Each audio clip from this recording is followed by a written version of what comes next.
আল্লাহু আকবার। মুহাম্মদ সাল্লাল্লাহু আলাইহি ওয়াসাল্লামের অলৌকিক ঘটনা।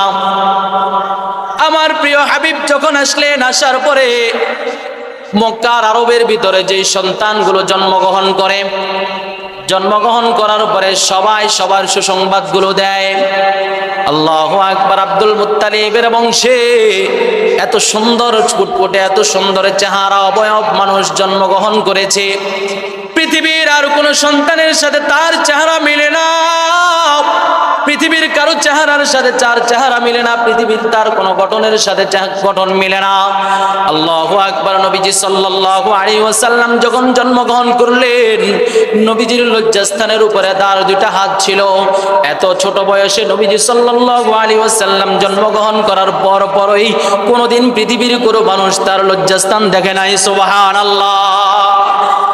মা মেরা যখন যাওয়ার পর যাইয়া বলল, এরে আমার কাপড়ের আঁচল ছিড়িয়া তোমরা একটা কাপড়ের টুকরা আনো, আনার পরে আমার মুহাম্মদকে সুন্দরভাবে এভাবে পেঁচাইয়া দাও।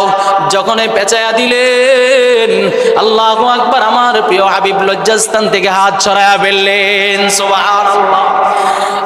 আরবের ভিতরে এত সুন্দর ফুটফুটে একটা সন্তান যখন জন্মগ্রহণ করলেন, আল্লাহু আকবার।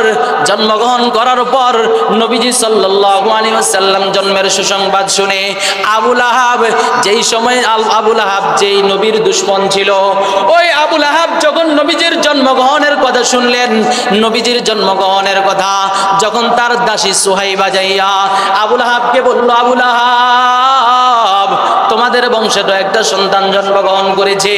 এই সুসংবাদটা শোনার সাথে সাথে আবু লাহাবের দাসীকে সুহাইবাকে সাথে সাথে মুক্ত করিয়া দিলেন। সুবহানাল্লাহ।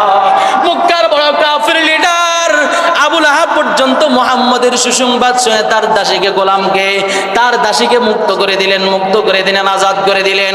আল্লাহু আকবার। আমার নবীজির মুজিজাগুলো শোনো বান্দা, ও উম্মতেরা, আমার নবীজির মুজিজাগুলো শোনো। কেমন নবী পাইলাম, কেমন নবীর উম্মত হতে পারলাম মুসলমান, আজকে বুঝতে পারলাম না, আজকে বুঝতে পারলাম না কোন নবীকে ভুলে আছি, কোন নবীকে ভুলে আছি। আল্লাহু আকবার। আমার নবী যখন জন্মগ্রহণ করলেন, জন্মগ্রহণ করার পর সব মক্কার আরবে শিশুরা জন্মগ্রহণ করার পরে শিশুদেরকে কত রকম কত খেলনা আনিয়া দেয়, সবাই কত আনন্দ দেয়।